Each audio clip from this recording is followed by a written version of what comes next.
Dan, I got to tell you, I'm so happy to have you on board as the inspirational, designer vision of all this. One last mention I wanted to get into about water on demand, which of course is this, water as a service concept, is that we're excited about deploying your standardized modules as technology, so that when we have these other water companies do the installation, let's say in Seattle, Washington, and they're going to install it and maintain it, we want to let them license your tech so that the whole fleet that we build through Water on Demand is more standardized. It seems to me that the golden opportunity to let your patents and your trade secrets and your know-how become exported to the water industry. And from what our experience so far is, people are excited. Like, you mean we can have that technology? Like, yes, you can. We're not only going to give you the business, here's a check to pay for this machine. Here's a check to pay for you to maintain it. And by the way, you get to use the modular water tech. And I think that's a triple winner.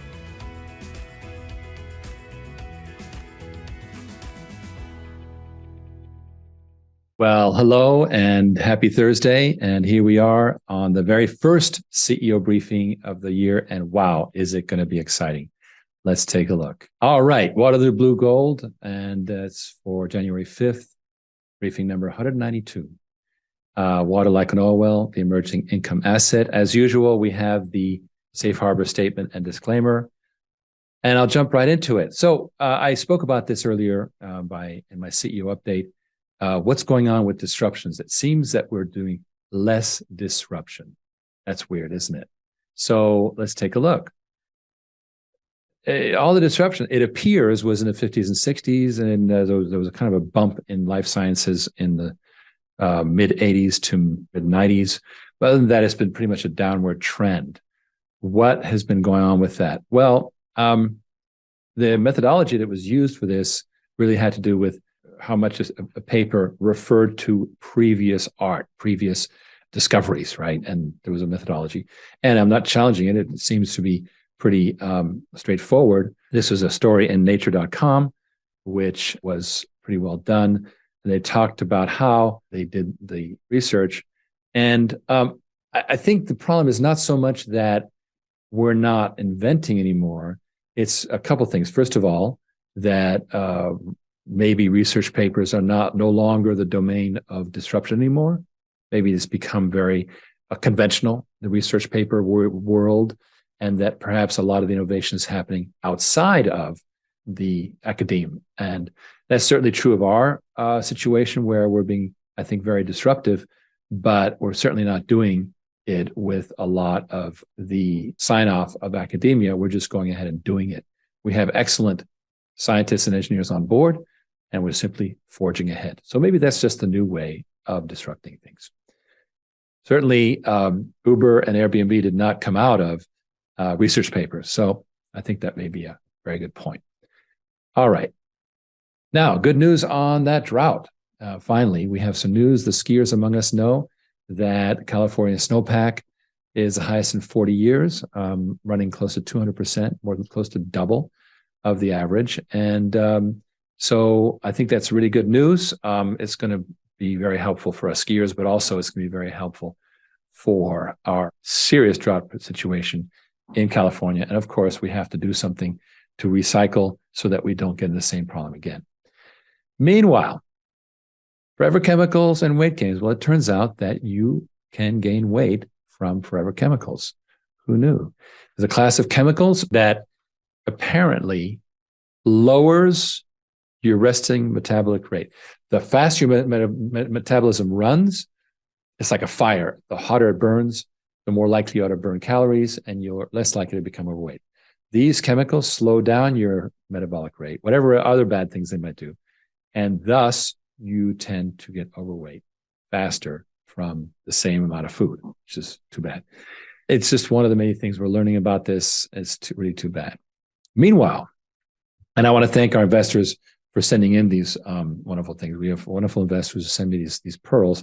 And sure enough, on Cape Cod, a big mess. Call it climate change, whatever, probably true. But more importantly, there is these antiquated septic systems that are overflowing into into the creeks, and that is causing a big mess there. They are trying to clean it up, and it is choking the fish and turning these waterways into dead waterways.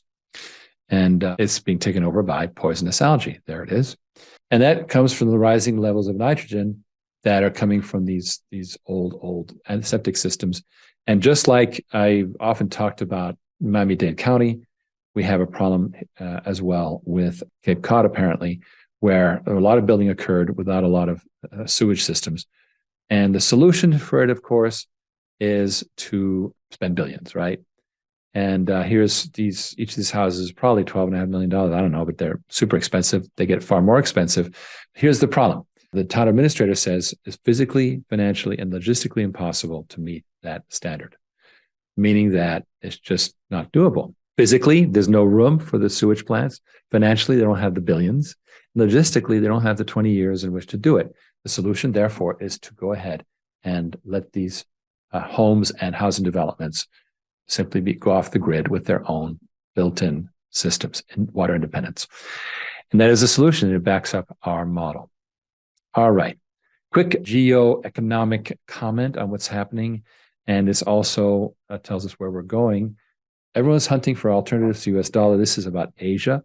And here's what's going on with our Asian economies. Places like Myanmar and Japan are in deep trouble. They're really suffering from their dependence on the US dollar. And of course, they're scrambling to get off the dollar. And whatever you think of what happened with the Russia-Ukraine thing, for sure, it's shown everyone that it is possible to survive being taken off the SWIFT network. This illustrates the point I'm making, which is that we have a move from currency-based finance to commodity-based finance. And that transition, it was currency-based. Why? Because the dollar was essentially symbolizing the amazing and immense economic power of the United States that is on the decline for many reasons. I'm not going to get into them. It's being replaced with a form of barter, which is commodities. Commodities balancing each other. And the power of an economy will be based on its commodities. Now, by the way, the U.S. will do well, relatively speaking, because it has a lot of good commodities. But it also underlines that the new game is commodities, and the fact that we are monetizing water as a commodity makes it extraordinarily exciting in this new era of commodity-based finance. Okay, well, Jared Simmons, a few weeks ago, interviewed me just before the end of the year on innovation. Fascinating podcast.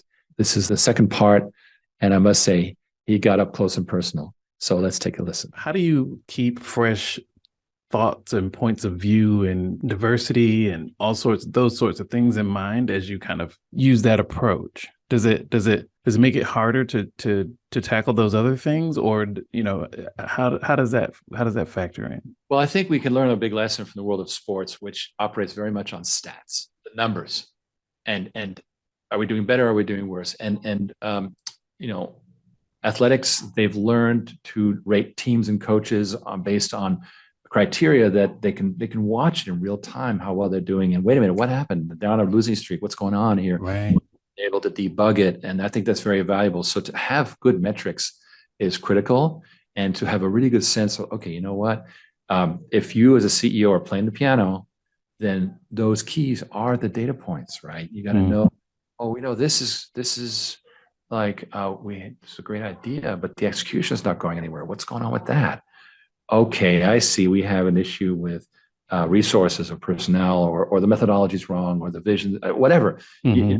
But knowing these indicators, are the key performance indicators being met? Are we on track? I think that you sort of develop a sensitivity to how it's going. I spent many years at sea. I was a professional mariner, ship captain. Wow. And at all times, you're aware of the state, because at any point that ship could run into a half-sunken container, or anything can happen, right? Yeah. One time we were going along the ocean, and the hole opened up into the bottom of the ship, just like that. As fountain of water was going into the engine room. Instant emergency, right? Oh my goodness. Yeah, and so not only do you want to react well, but you need to actually, in your procedures and your preparations, be ready for that. Like, I see. it happened. So what do you do? And then as you're dealing with it, you're also like, okay, here's immediate danger, but wait a minute. We're 5 days from land. How are we going to get it out? Okay, let's start solving. And I watched, Airbnb in the early pandemic. Their business model crashed. Right. Crashed. And the CEO of Airbnb said, we went through 10 years of work in 10 weeks, reinventing the company. And they did. They became more local, right? Airbnb became more of a local staycation kind of company, less about the resorts or about business travel. And I think that was a brilliant reinvention. They like, okay, we got to do something. Other people just went and took the PPP and they sort of hung in there and nothing. And maybe they made it, maybe they didn't. But the smart ones were like, this is a wake up call. This would happen to us. We were like, whoa, every single assumption we have. Because I remember driving around in LA in the fall of 2019 going, all right, the economy looks good. There's a lot of cars on the road. That's my indication of economy good, right? Cars on the road. And literally they took all the cars off the road. Right. Yeah. Like, from one day to the next, I go, wow, like that. These things change instantly. And so the idea that there's any kind of job security or any kind of life security is illusory. Now that don't get paranoid because, things won't usually going to be okay. But the point I'm making is that if you're awake to these signals that are going on, these like, okay, something going on here, then you have a chance not just to survive, but to innovate and then perhaps to dominate, right? Survive, innovate, dominate. And that's when it becomes, that now you've innovated to a point where you've started lapping other people and you're like, you own the space. Survive, innovate, dominate. I love that. It's progressive, but it also reinforces the same mindset at each level, right? I mean, you're always thinking about, like you said, about the future. Survival is about, the future. Innovation is about the future. And dominating, you want to stay on top. You want to, getting to the top is not dominating. It's staying there for a consistent period of time. So you can maintain that future focus through all of those sort of phases of what you described.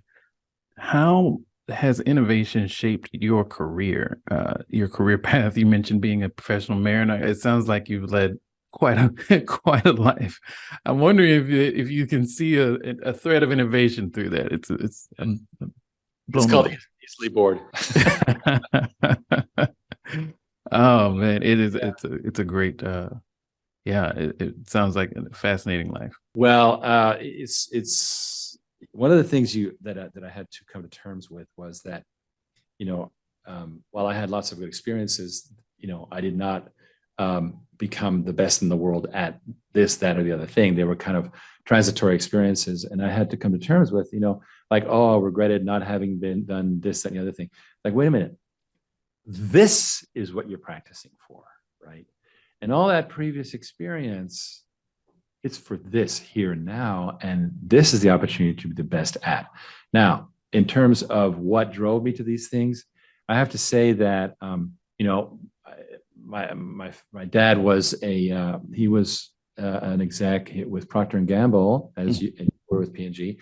Yeah. But he early on, how he wrote a article called Memoirs of a Soap Salesman. And, they started them all out, racking shelves in the Bronx. And that's how they started them out, and, in the sweaty summer with no AC. And then that was kind of like the initiation, right, on the sales side, obviously, right? Mm-hmm. Distribution. And anyway, he did well. He was sent off to run the branch in Toronto, that's where I was born. And then he had the opportunity. Oh, you did great. You had the opportunity to go back to Ohio. And he's like, no, I like it internationally. And he literally took himself out of the running for the real, you want to be at HQ to really go up the ladder. Right. Yeah. He started, he went to Puerto Rico, Venezuela, Paris, Brussels, and he just enjoyed that life. And I remember at one point my mom says to me, Riggs, your dad makes 40,000 a year.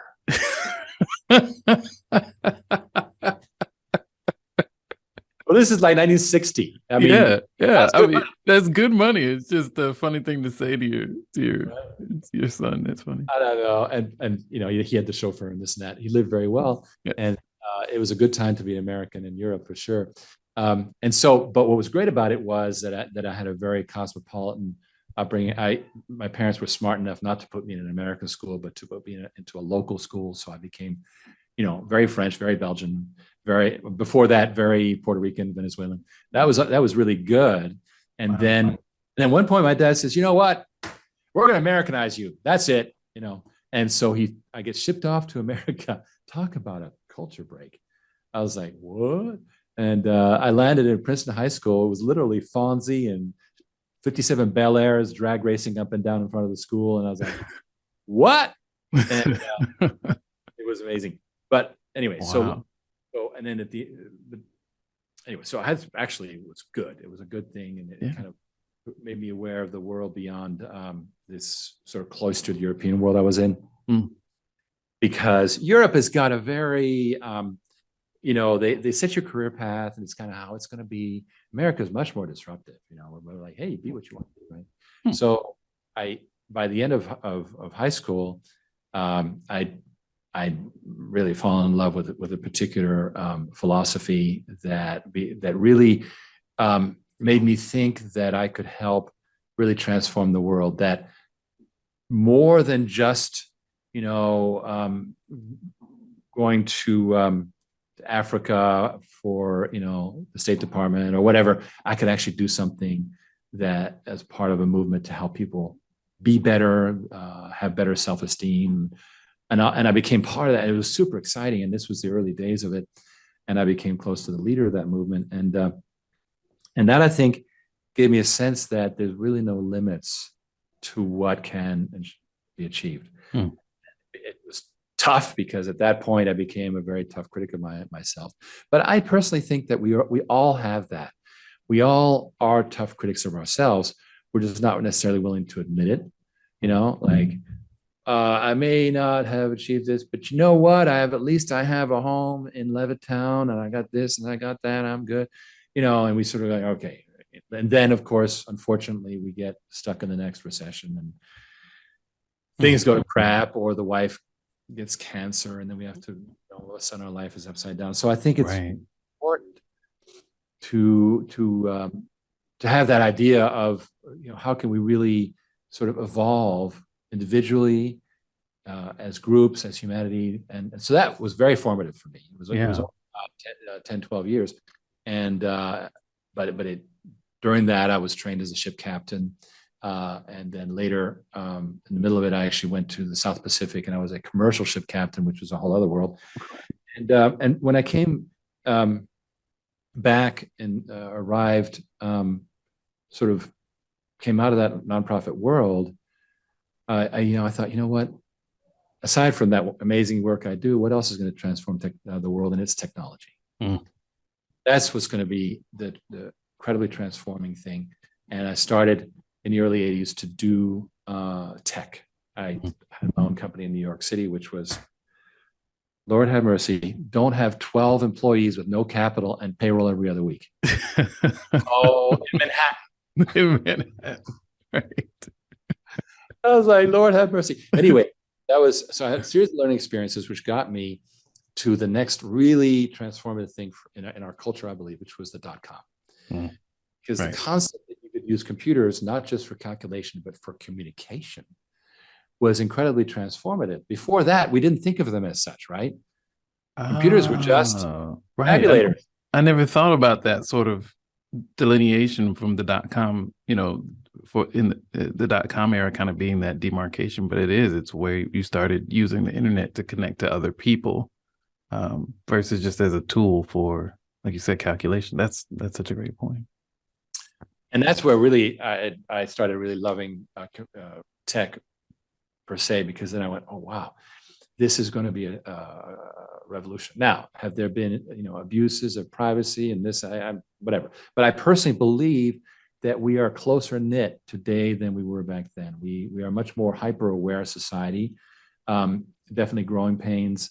I can run a company that, my chief engineer is in Virginia, and it doesn't make the slightest difference. None. Right. Unimportant. So that is I think we're moving towards a model that is still very incomplete, which is why there's all kinds of issues with it, and discovering there was all this censorship at Twitter and so forth. Well, all this stuff is kind of part of the creating of the new paradigm, in my opinion, right? Okay, so excuse me. In order to break out of the existing paradigm, you have to step into a new paradigm, but that the fact that it's new and it's part of the future doesn't mean that it's perfect. So Far from. Right. Far from. Right. And you got to realize that human beings dramatize their background, their prior experiences. So you've got people who have certain prejudices or who think a certain way, and they will impose them on the new paradigm until those legacy ideas are washed out, right? I have one exec who just loves the idea of going and doing bonds. Small company bonds takes all the out of the room. You go after some big grant, Right. $5 million grant, and everybody forgets their job and it's going after the stupid grant. They're like, you know what? Just do your job and let's get somewhere. So, that is old thinking that the person brought in, they imported it into the company, and then that has to be like recognized. Like, wait a minute, that is actually a contagion from an old time. We need to think of the new. What is the new? And that's where we evolved a new model for our company, which is to turn industrial water, the treatment and management of water, into a service rather than a capital activity, and therefore hopefully transforming water all over the world potentially. And that has become incrementally more and more exciting as a vision that people go, oh my gosh, that's stunning, right? When they vision. Yeah. And it's true, because Yeah. water is not great in the world. It's not great. And yet we don't know what to do about it. It's like, well, what do I do about water? Give money to water.org. Yeah, okay. That's not going to transform water, Right. But so what do we do to innovate in water? And that has made things very, very exciting for us as an organization. And we're able to step well beyond our charted path because we fleshed out a vision that was strong enough to drive it, right? The best analogy I'm just thinking of right now is our founding fathers. That most of them were still not even 20 when they signed the Declaration of Independence. They were in their teens. And what they were putting there was an amazing thought that they had no hope of achieving. Really, I mean, who were they? At the time, a majority of the people living in America were loyalists. They were on the side of the British. The Republicans were a minority, the rebels. Right. But by having this really great vision, which didn't come from nowhere, and this is something I think we got to recognize, it came from John Locke and Hume and all these earlier thinkers. Right. Thoughts came forward, and all these revolutionaries were imbued with these because they were learned, they were well educated, and they had learned, many of them in England, of course. They'd gone to Oxford and so forth. And they knew all this, and they were like, okay, this is so strong that it literally enabled them to create something that has lasted, more than 200 years, and it's kind of still got a lot of development to go. Right. We're only getting to the bottom of, well, what is free speech?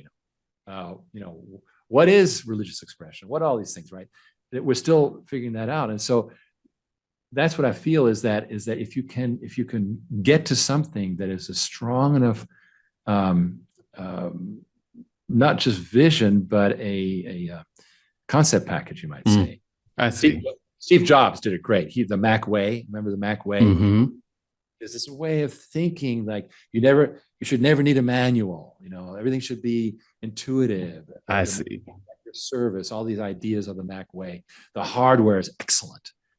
Also, but some stuff you might challenge, like a closed ecosystem. It's very hard. It was very hard to. I remember in the 80s trying to hack into a Mac to put a big hard drive. Man, it was hard work, right?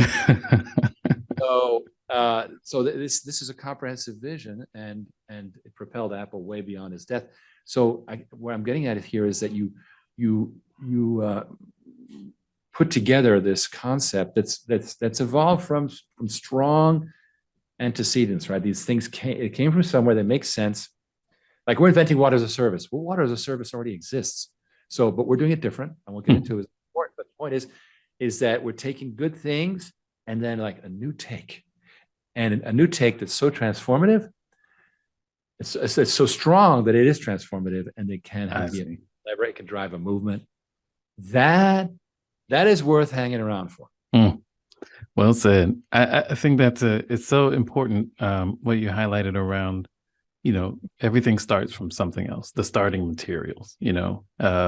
Innovation doesn't just start from nothing. And everyone's educated by things. They're educated by traditionally they're educated by their lived experiences, as ship captains and all sorts of things. And it's the synthesis of all those things, to your point, where you can be marked, or rather than being just marked by those experiences, you can have your future focus informed by those experiences and those life lessons. Yes, I agree, 100%. Art, I can't let you go without asking if there's any advice you might have for innovators out there. Well, okay, so my main one is don't lose that thought, right? Like you have an idea, and like, okay, take that idea, like we'll start beating it up, start, reality checking and so forth, but don't lose the thought, because the great things happen from ideas that could just go whizzing by, right? So let's say you're faced with a particular situation where a solution is needed, or the next step should be obvious, but it's not. As you're working your way through it, thoughts will come up like, well, okay, keep track, because there's one of them is gonna turn into something. And so I think it's important to not dismiss those passing thoughts, like, I had an idea about that, and never mind. Whoa, hold on. Let's take a look at that. What if this? What if that? Right? And great. One of my jobs in the company is to people say things, and I go, wait, what was that? What was that idea?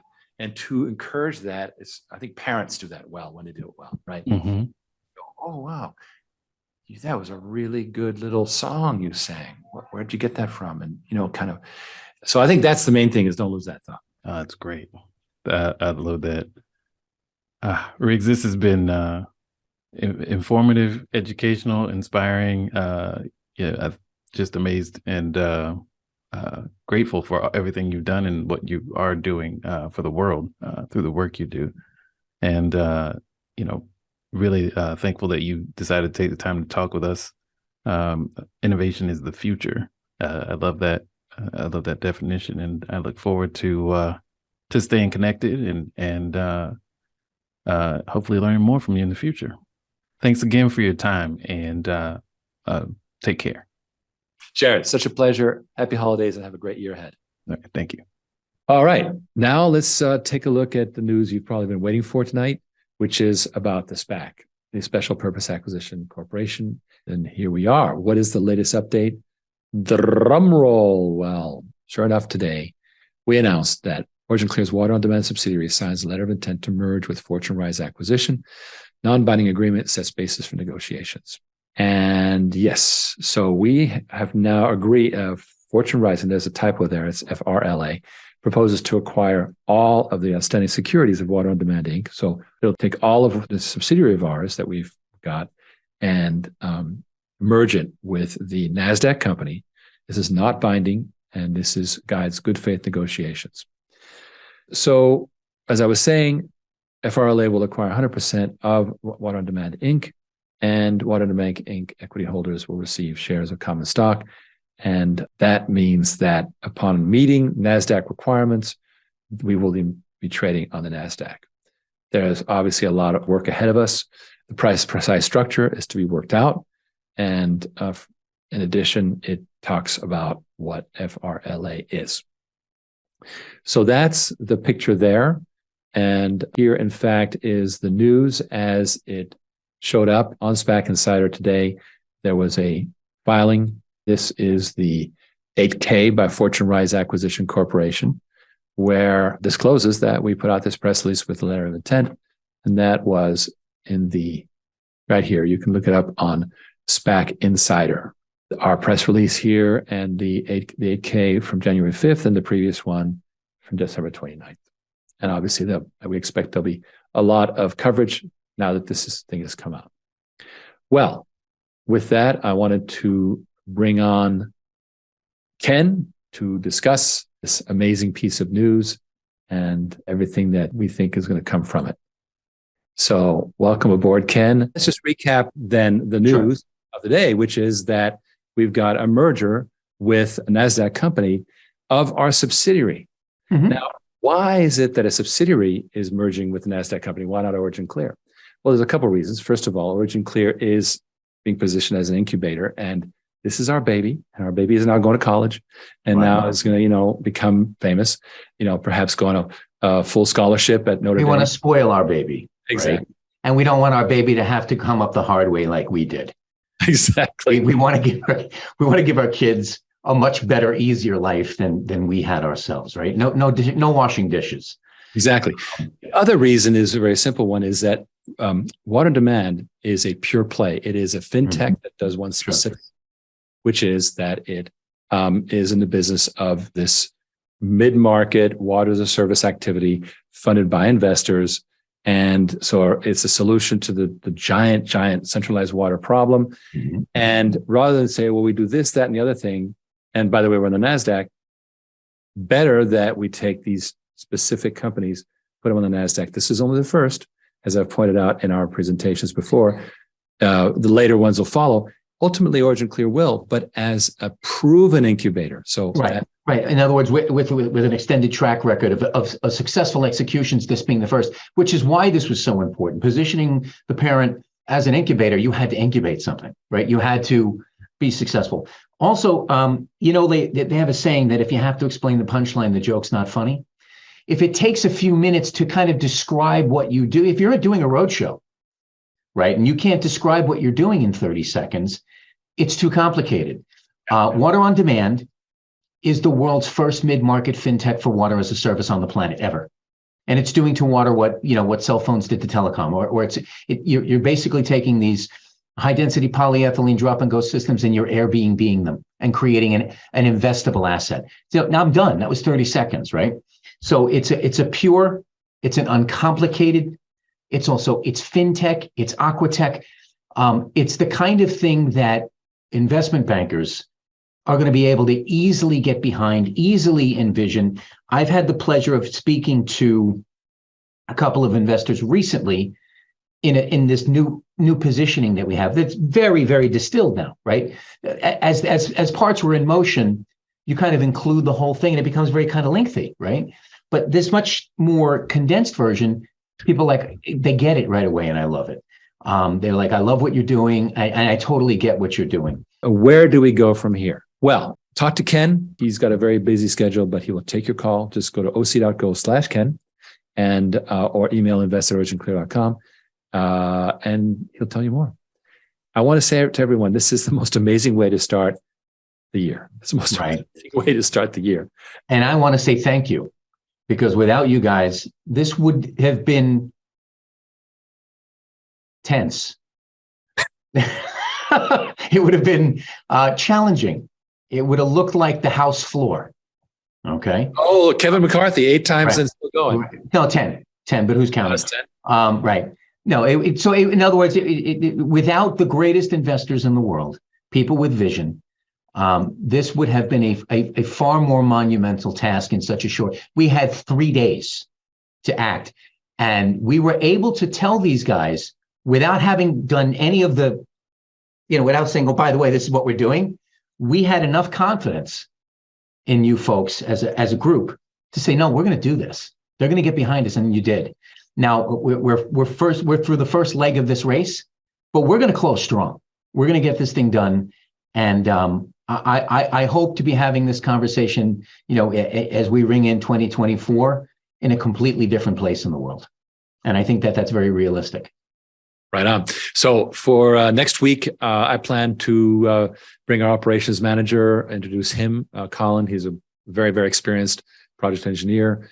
And we'll be talking throughout the weeks now. Of course, it's going to be, a lot of it is going to be about water on demand, about the merger, et cetera, about the things moving into place and so forth. In addition, there's going to be a lot more news about our conventional business. Remember that we've wrapped up an amazing year for the conventional businesses. You'll be hearing about that.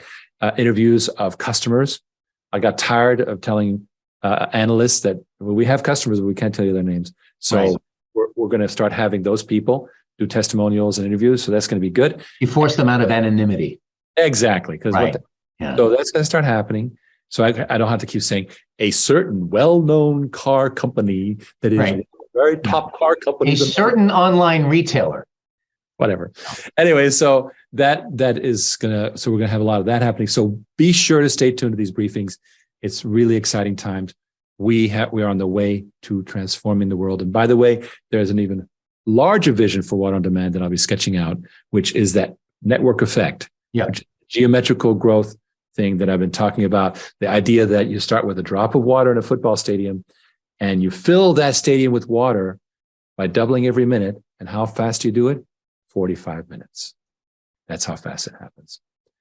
That's called a network effect, geometric effect, same thing. We're going to wrap it up now. Thank you, everyone, so much. Charles Devanzo, fantastic briefing. Thank you, gentlemen. Yes, and David Johnson, drinks on me in 2024. David, you're on. All right. Let's meet and do it, make it happen. I love it. All right. And Ken Fernandez-Taylor, congratulations, Riggs and Ken. Thank you for visions and effort. Ken, you're our hero as well, my friend. Thank you. Yes, thank you. Likewise, really. Gracias. All right, ladies and gentlemen, thank you so much. It's been a pleasure. This is the best way we could have started the year. So stay tuned. I know. I almost want to do it again next week. This was, we've only scratched the surface. You know what? All right. So to our audience, I promise you, we haven't even gotten started on this stuff. There's so much more stuff to talk about. Hopefully, we'll devote a few minutes next week to kind of provide even additional context, because there's a ton of great stuff happening. Well, in fact, next week we're going to get the making of the Estrella Nuri video that people are going to have a very hard time watching. So yeah, I was going to say that's probably easier to watch than me, but that's all right. Okay. All right, everyone. Have a good night. Catch you next week. Good night, folks. Have a good weekend.